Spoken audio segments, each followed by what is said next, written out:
E hoje vamos falar um pouquinho sobre o terceiro setor. É uma expressão nova, não é tão antiga essa expressão na nossa sociedade, pelo menos a discussão sobre ela. E nós temos aqui a Natália Amorim, que trabalha com o terceiro setor. Natália, seja muito bem-vinda ao Mente Aberta, querida. Obrigada, Cássio. É um prazer estar aqui. Tem um privilégio, né? Tive o privilégio de conhecer você quando você estudava na UENG, eu trabalhava com a pesquisa e você estava ali estudando terceiro setor. Sim. E eu quero te perguntar, Natália, por que você resolveu estudar terceiro setor? De onde você tirou essa ideia? Então, o terceiro setor é um setor muito gostoso de se trabalhar, um setor muito prazeroso, sim. E eu tirei essa ideia, na verdade, foi uma orientação profissional que eu tive e onde meu perfil profissional se encaixou mais com o perfil do terceiro setor. Um perfil mais dinâmico, um perfil mais empreendedor, mais focado em resolução de problemas, enfim. Então, acabei indo para a área. Setor. Agora, muitas pessoas não sabem muito bem essa classificação. Né? O terceiro setor, não sabia nem que tinha o primeiro e o segundo. Né? É uma classificação, como a gente comentou aqui antes, né? Rapidamente, sociológica. Você divide o mundo do trabalho, a economia, em 3 setores. Sim. Não é isso? Isso. O primeiro seria o público. Isso. O primeiro é o público, né? Toda a administração pública, nas suas 3 esferas, municipais, estaduais e federais. O segundo setor é o setor privado, aquele que tem objetivo de lucro, são as empresas mesmo, constituídas das mais diversas áreas, né? E o terceiro setor, então, são as organizações sem fins lucrativos, mais conhecidas como ONGs, ONGs, né? Que é as organizações não governamentais, que juridicamente esse termo nem existe, né, Cássio? Não existe juridicamente? Não existe. Uma ONG, então, ela acaba sendo tem que ser uma associação, é isso? Isso. Juridicamente, ela vai ter que ser registrada como uma associação ou outro tipo de órgão? Isso. Na verdade, pela Constituição Federal, aqui no Brasil, ela pode ser associação ou fundação. Fundação, isso. Né? A associação, para ela ser uma associação, ela precisa simplesmente de ter algumas pessoas que têm o objetivo comum de uma determinada área social, se associarem e formarem a sua Constituição. Já na fundação, ela precisa ter um patrimônio para ser constituída e as duas elas são sem fins lucrativos. Aí tem uma longa discussão sobre se os sindicatos fazem parte, né, e os partidos políticos, as instituições evangélicas, as igrejas no geral, qualquer religião, elas fazem parte do terceiro setor também. Terceiro setor? São. Uhum. Então, por exemplo, uma organização do terceiro setor, ela tem que ter CNPJ. Tem. Ela tem ela é uma figura jurídica, é isso? Sim, ela é uma figura jurídica. Como eu te falei, associação ou fundação, né, com os seus CNPJs. Tem uma outra discussão também sobre os movimentos sociais, que eu gosto dessa discussão, uma discussão muito válida. Você diz o quê? CUT, MST? CUT, MST, às vezes tem um movimento, por exemplo, tem um programa que chama Programa Oasis. É um programa que junta vários voluntários durante um final de semana X, né, e vai reformar um espaço. É um movimento de jovens que estão reformando um espaço, super válido, mas não tem um CNPJ. Então, fazendo um trabalho social, um trabalho muito próximo. Na verdade, é um trabalho totalmente real, que é do terceiro setor. Então, né? é um trabalho no terceiro setor, mas não feito por uma organização formal do terceiro setor. Exatamente. Agora, você comentou isso, então vamos pensar. Um profissional que trabalha no terceiro setor, eu posso chamar de profissional, não é isso? Claro. Porque é uma profissão porque tem uma remuneração, Sim. Né? Tem que ter uma formação também. Sim. Então, vamos pensar. Para trabalhar no setor público, para fazer uma carreira no setor público, o ideal é que essa pessoa faça um curso. Ok. Então, fazendo um curso talvez na área de gestão pública. É o ideal, né? Normalmente direito também, Direito. se for na área do judiciário. Uhum. No setor privado, obviamente, administração de empresas. Administração de empresas, aí às vezes alguém na comunicação mesmo, né? Pode RH, gestão de RH. Mas aí essa pessoa do segundo setor tem que dar lucro, né? Ela tem que aprender que ela tem que ser um gestor que visa o lucro. Sim, sim. E no terceiro setor? E no terceiro setor? Eu adoro falar sobre isso. Porque a gente está num momento, principalmente no Brasil, onde a gente precisa que as instituições sociais elas sejam autossustentáveis. Isso. Elas precisam, no mínimo, se manter suas atividades sociais. Infelizmente, alguns anos atrás, na verdade, as instituições elas tinham muito financiamento, principalmente internacional, né? E aí, hoje, o Brasil, economicamente, de certa forma, apesar da crise, ela se desenvolveu bastante comparado com alguns anos atrás. Então, diminuíram os investimentos externos para essas instituições. Então, elas estão se vendo nessa necessidade de profissionalização e de autogestão. Então, falando sobre ser lucrativo ou não, ela não pode ser lucrativo, porque quando a gente fala de lucro, a gente entende que o lucro, ele tem ali sócios que dividem esses lucros, né? Mas a instituição social, ela precisa ter um superávit, ela precisa ser economicamente viável.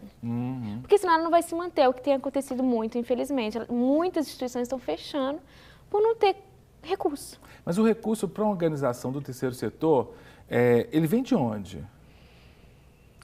Ele pode vir de várias formas.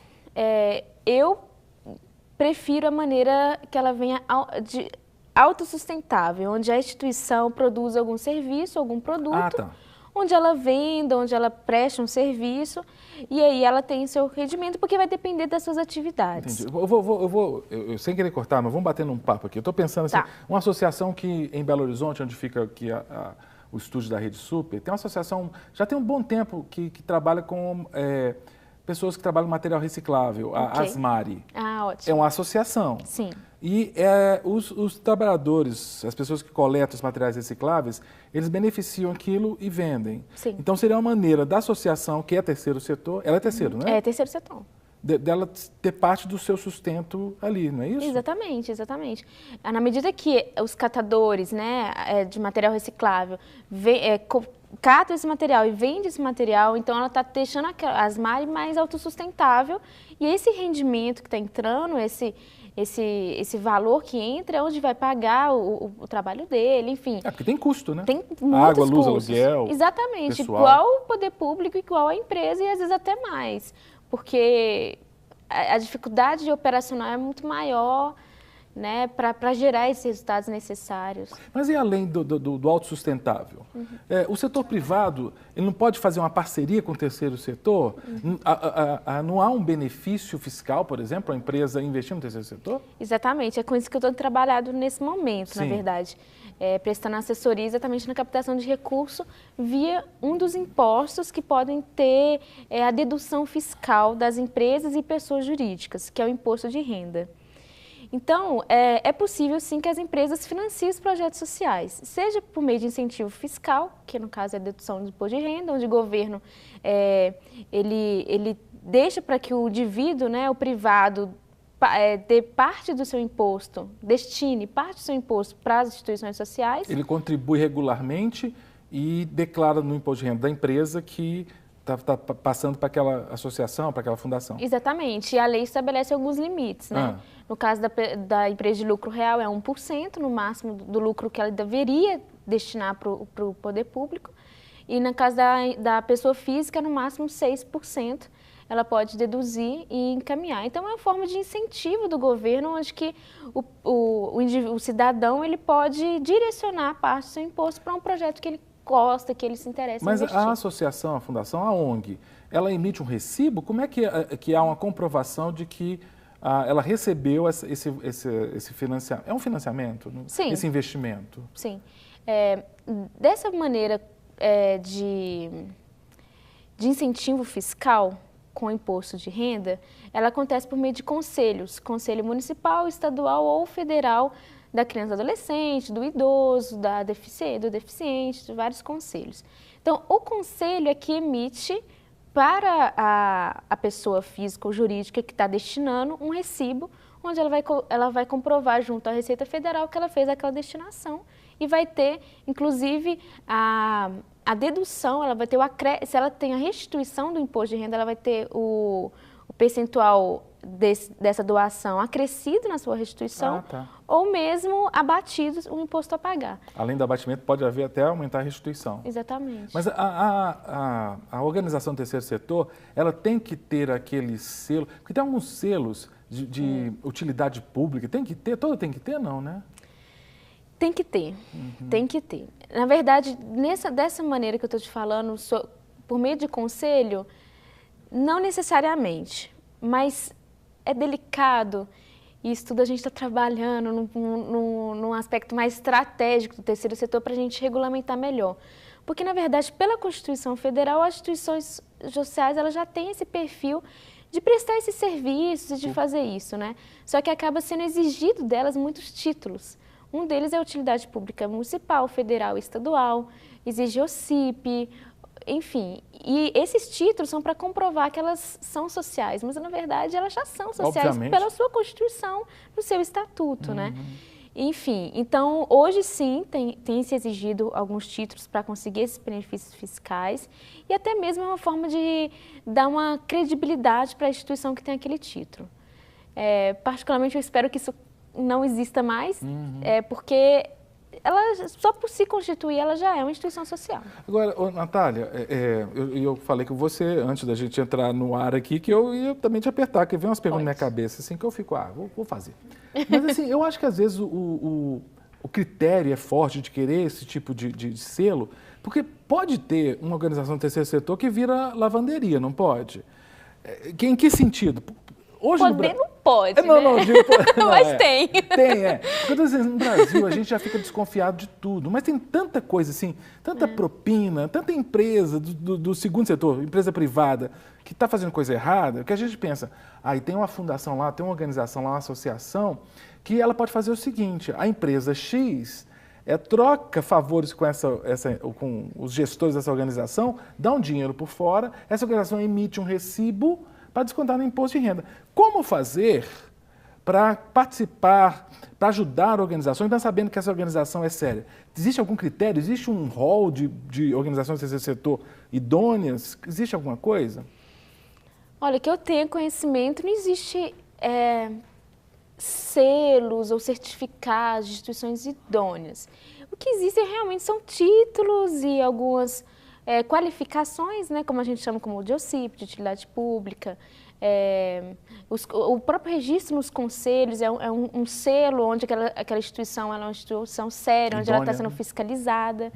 Então, assim, é muito delicado para a gente fechar todas as possibilidades para que aquela instituição não seja essa instituição lavanderia, talvez assim, né?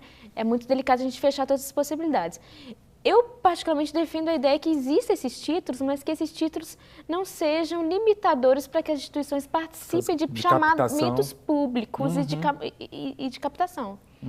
Porque é como empresa. A empresa ela tem o seu selo ISO 9000, enfim, isso são selos onde torna essa empresa mais reconhecida, mais confiável.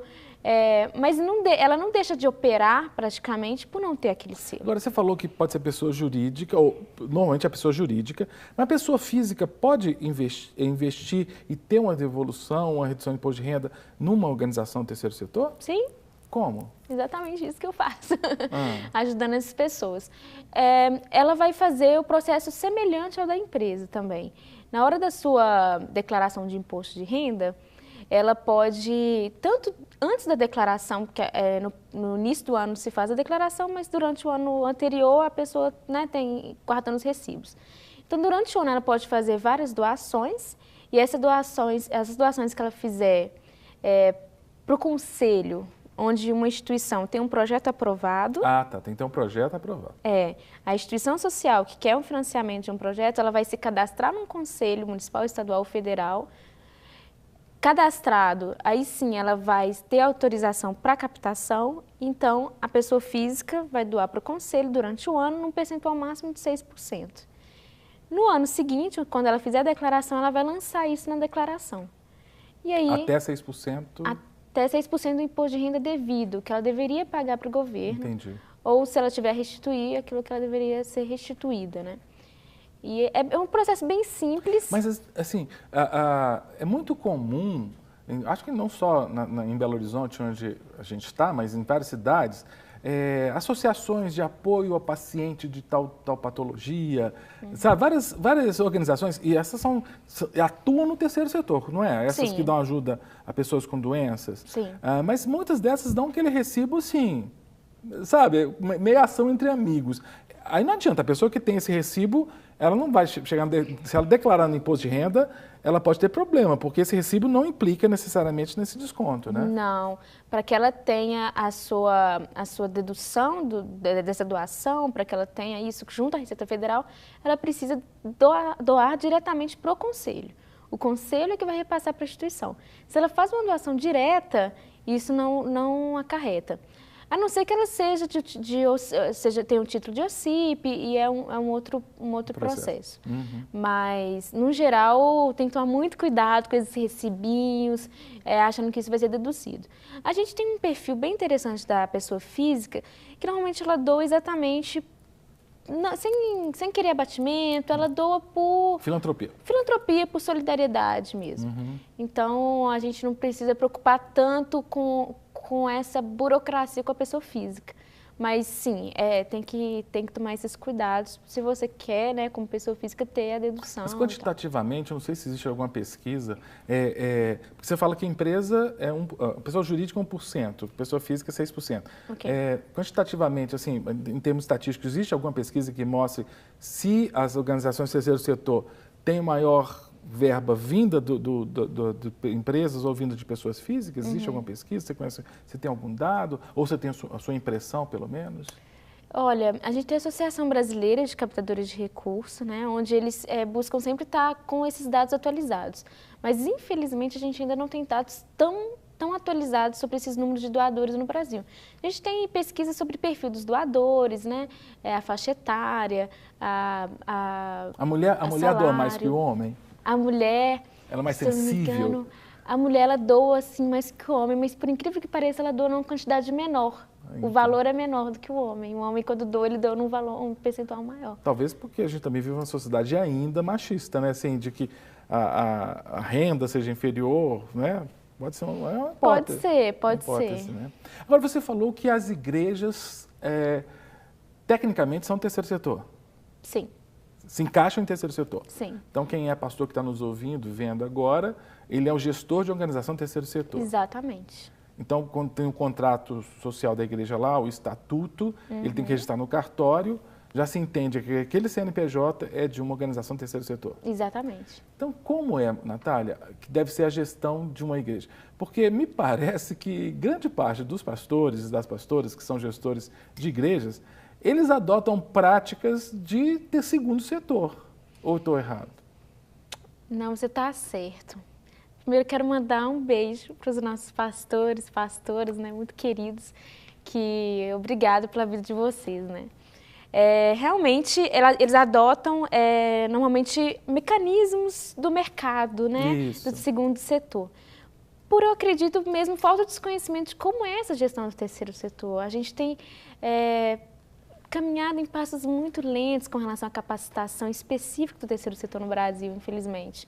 Né, o curso que eu fiz, inclusive, né, que o senhor me acompanhou, é um curso muito novo, muito inovador até para isso.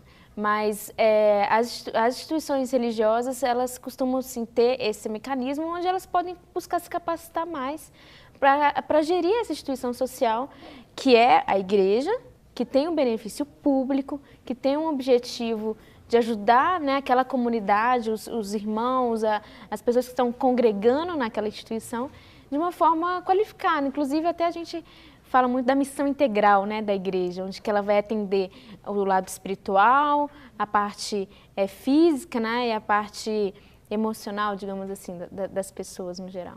Então, atende o ser humano integralmente. Integralmente. Né? Agora, Natália, você fez o seu curso superior em gestão do terceiro setor.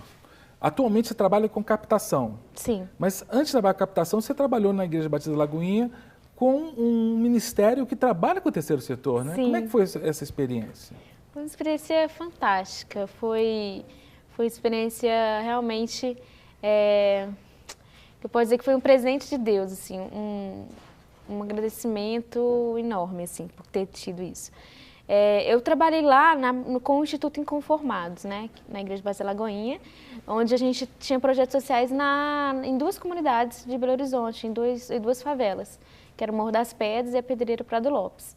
Então a gente ali atendia as pessoas todas que chegavam até a gente com assistência social mesmo, crianças, adolescentes, idosos, mulheres, homens, dependente químico, enfim. Então a gente tinha um atendimento geral e eu era responsável pela parte administrativa, digamos assim, do Instituto, né? Fiquei lá como diretora. Então foi uma experiência muito bacana e espiritualmente também muito legal, onde realmente eu, ao mesmo tempo, eu atendi aquela pessoa quando eu tive várias experiências assim. Aconteceu até um caso específico que eu gosto de contar, porque foi pessoalmente para mim uma experiência muito bacana, onde a gente teve um dia no culto, às 18 horas, um moço, um rapaz, que subiu no culto, no púlpito, desesperado, pedindo ajuda ao pastor André Valadão para ser atendido, porque ele era dependente químico. Ai, e aí o pastor André tentou orar por ele, orou por ele, e aí eu vi que ele estava muito agitado, e como obreiro eu estava ali na frente, né, para servir, e eu vi que ele estava muito agitado. Eu falei, se o Senhor me colocou aqui neste momento, eu sou a resposta para ele, porque eu trabalho para ajudar ele, né? E aí foi quando eu subi e ele já estava ajoelhado. Quando ele estava ajoelhado, eu peguei bem forte na mão dele e falei, no ouvido dele, eu vou te levar agora para uma casa de recuperação, vamos comigo. Ele me olhou assim, respirou fundo e foi comigo, e a gente encaminhou ele para uma casa de recuperação. E isso depois de uma oração, e lá na casa que ele foi recebido, teve todo um trabalho de oração e de acompanhamento social, com psicólogo, assistente social, né? Inclusive cabeleireiro que foram, atenderam ele. Então foi uma experiência bem bacana. E a sua sensação, né, que você já está no terceiro setor há algum tempo, né, desde 2011, que, sim, você já atuava antes, mas profissionalmente, né, você já está há 5 anos aí na área. Qual que é a sua leitura? Assim, você está vendo que o Brasil está retrocedendo, está parado ou está crescendo no desenvolvimento do terceiro setor? Porque mesmo hoje, nós estamos aqui na TV agora falando do terceiro setor. Muita gente está ouvindo a expressão, por incrível que pareça, agora pela primeira vez. Sim. Você acha que está melhorando? Qual que é a sua leitura? Eu sou uma pessoa muito esperançosa. Né? O senhor traz muita esperança no meu coração que, sim, está melhorando. Eu sou muito otimista nesse sentido. Eu acho que, eu tenho certeza, né, que quando eu estudava mesmo, em 2010, 2011, a gente tinha pouquíssimas literaturas sobre gestão social, sobre o terceiro setor, gestão de voluntariado, captação de recurso. A Associação Brasileira de Captação de Recursos se fortaleceu de 2011 para cá. A Boeing, que foi criada, que é uma instituição federal de... Como é que é a sigla? A Boeing. Que susto, pensei que estava fazendo propaganda aqui da companhia de avião.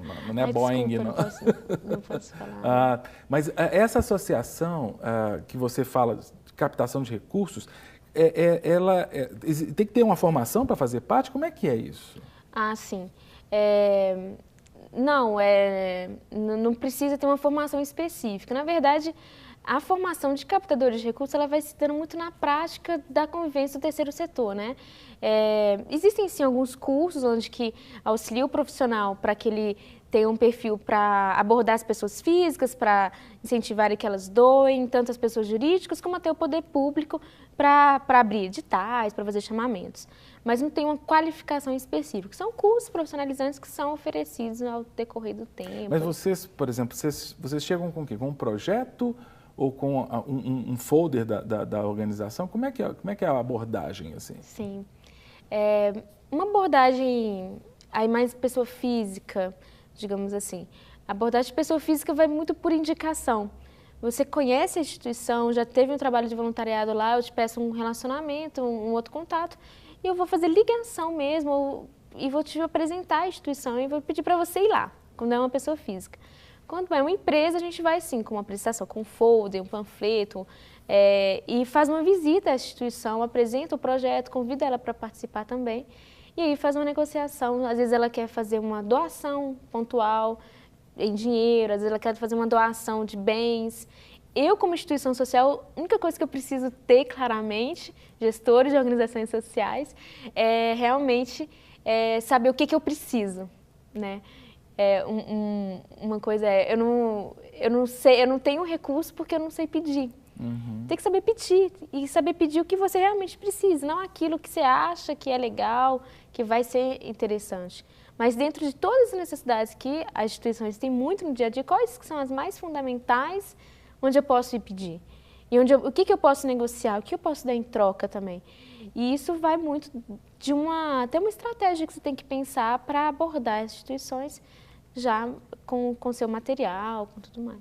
E pensando na Bíblia, né, Natália, eu acho que se você olhar assim, a prática de Jesus, primeiro, segundo, terceiro setor, estava mais para o terceiro, né? Concorda? Jesus, ele deu a sua vida, né, por nós, assim. Realmente, eu acho... Para mim, eu vejo Jesus em tudo, né?